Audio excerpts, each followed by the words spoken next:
Shalom and welcome back for episode 3 of season 1 with the Bible Study Dude. Let's jump into it. This one opens up a little bit differently than all of the other ones. There's no music or anything. You just see Jesus. He is deep alone and an intense prayer. Next, we're going to find a young girl we get to know as Abigail. She's going to find a campsite and find some toys, but get interrupted from play.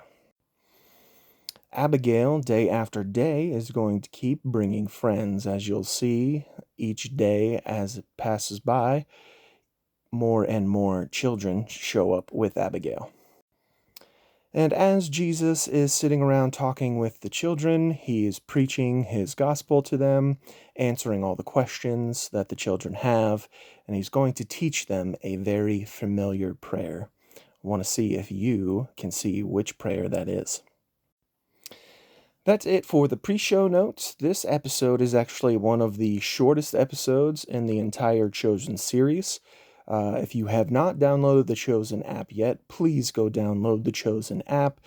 All of the Chosen episodes are also available on Prime Video. If you happen to have a subscription to that, you may find this episode on Prime Video or the Chosen app. Please go watch episode 3 now. I'll see you back for nerd notes and my post-show notes. I'm going to run this one a little differently and not break it up into parts just because it is so short, so I hope you enjoyed watching episode 3. Now we're going to get into some nerd notes and talk about the episode.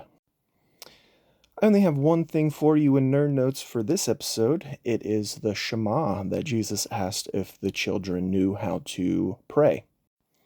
The Shema is Judaism's central and most essential declaration of faith, affirming the monotheistic belief in one God.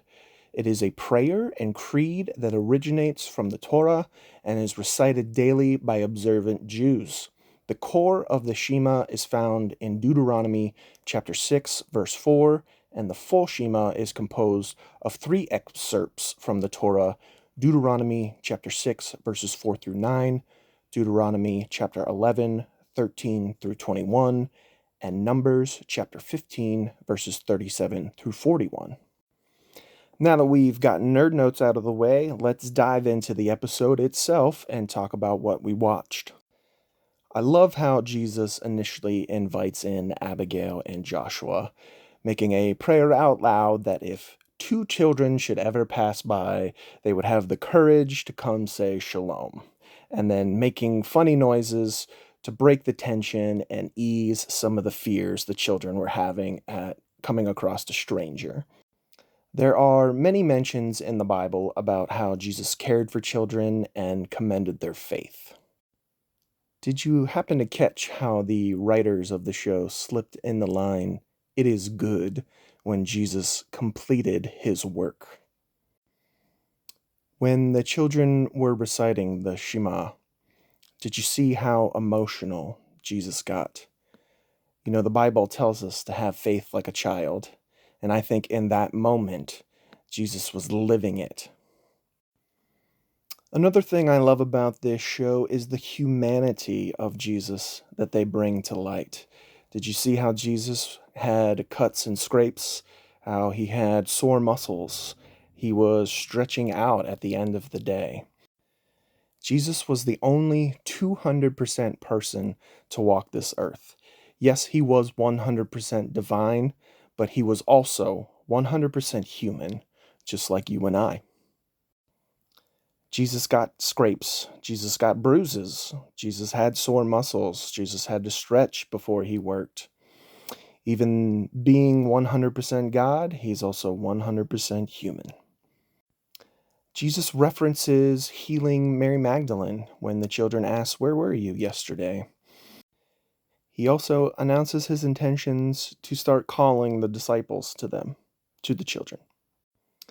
You know, it's almost as if this group of children were like a practice round for Jesus before he actually started calling the disciples and going out on his ministry. At the end of the episode, Jesus leaves a beautiful gift and a note for Abigail.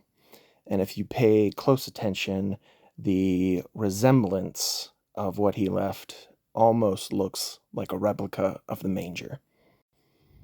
Jesus wants his followers to tell others about him, just like Abigail has. So my question for you is, have you told anybody about Jesus yet and what Jesus has done in your life? That's all I have for post-show notes. Now I'm going to give you all of the Bible reference guides. The composition of the Shema can be found in Deuteronomy 6, verses 4 through 9, Deuteronomy 11, verses 13 through 21, and Numbers 15, verses 37 through 41. The song that Jesus was teaching to the children comes from Psalm 133. It is verse 1 of Psalm 133. Jesus answering the question of the children of why he is here comes from Isaiah chapter 61, verses 1 and 2. The phrase eye for an eye can be found in a few places in the Old Testament: Exodus 21, verse 24, Leviticus 24, verse 20, and Deuteronomy 19, verse 21. The Bible has many examples of how you should honor your mother and your father. Some of those examples will come from Exodus chapter 20, verse 12. It is the 5th commandment of the 10 commandments. Leviticus 19, verse 3. Deuteronomy 5, verse 16. Book of Proverbs, chapter 23, verse 22. In Matthew chapter 19, verse 19. Paul's letter to the Ephesians, chapter 6, verses 1 through 3, and Paul's letter to the Colossians, chapter 3, verse 20. There are other examples, but that's just a handful for you to get started there. And then the phrase to love the Lord with all your heart, all your soul, and all your mind or strength, depending on your interpretation. That comes from Deuteronomy 6, verse 5. I appreciate you guys hanging out with me for this episode. Please come back for more episodes. I will have those out soon. If you have enjoyed this, please like and subscribe, and I will see you soon with episode 4. God bless you.